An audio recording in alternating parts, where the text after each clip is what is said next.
adjunct, I have to commute across the day, and public transport is a nightmare. So, yeah, very sorry not to be here. I'm very thankful for Andre's invitation to be part of this great panel.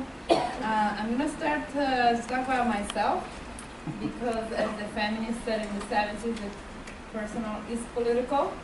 And so the struggle I'm going to talk about is precarity and precariousness.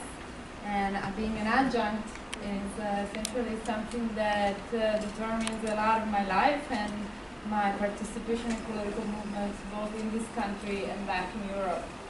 So 10 years ago, I was in Europe, in Italy, where I'm from. And if somebody told me, you're going to be in a service workers union in the United States 10 years from now, fighting for adjunct rights, I would have laughed and said, impossible. I already knew from reading that, first of all, the US already went through the wave of temping transformation of the labor market in the 80s, while when I graduated from college, that was around 2000, that was the year in which Italy took on the new law, imposed really by the European Union, on short-term contracts and opening temporary agencies. We never had that before.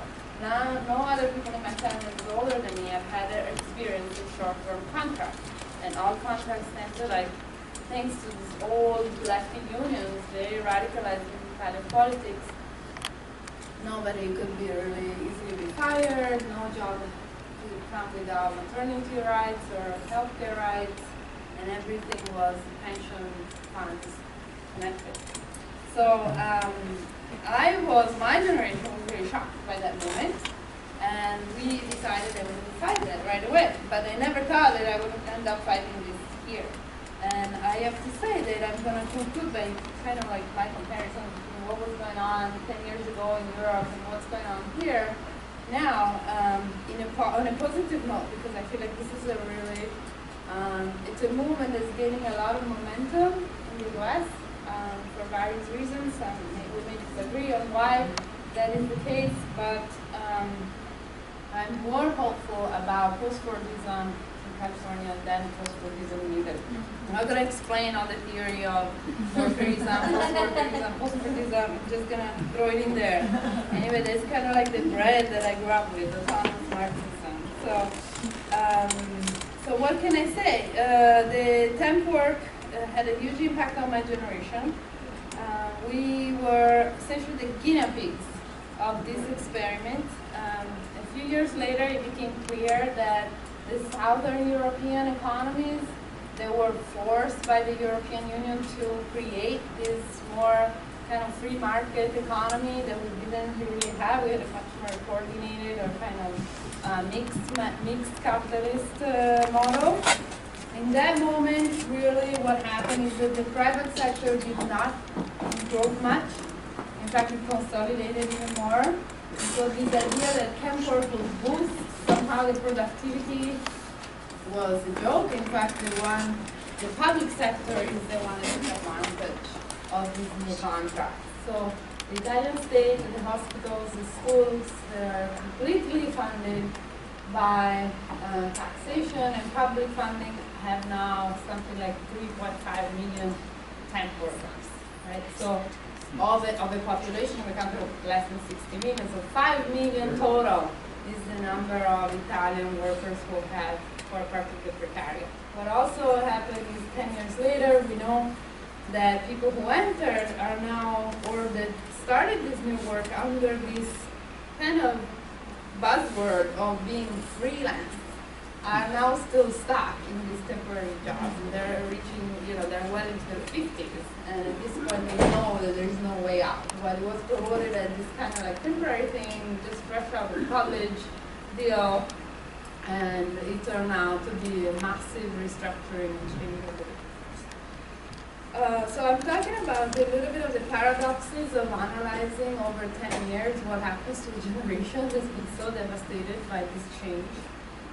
Together with the fact that, of course, the recent economic crisis and the budget crisis of Spain, Italy, and Greece have also led to massive cuts to welfare. So So anything that has to do with social reproduction is now essentially getting more and more privatized, more and more expensive. So the confluence of these two elements have created a very big set of contributions for my generation. And of course, the precariousness is something that is a term that resonated. I want to also dispel a little bit the idea that in Europe the unions are strong, or rather in Italy. I feel that from my generation's experience, the unions used to be strong during the industrial era. My grandfathers, my fathers, that they were protecting them. But they are still fighting the old war. They are still talking about industrial workers, the public sector, and they have never engaged with really organizing when this shift was happening, the so-called cognitariat, right? All the workers that work in the creative sector, the educational sector, the so-called edufactory, libraries, all the stuff that now you see here subsumed to capitalism, into Google and Facebook, and completely different type of monster.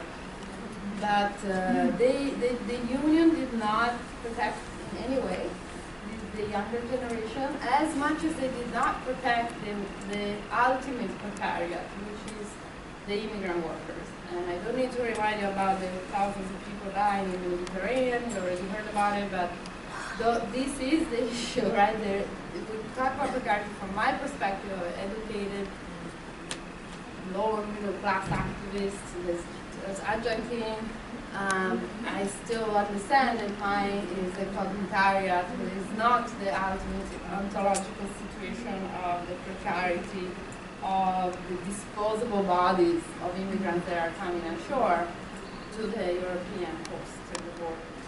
So, but on the other hand, that was the strength, right? The fact that the good kids of the kind of solid Italian middle class were finally realizing that there was no upward mobility for them, it was actually a very politicizing moment.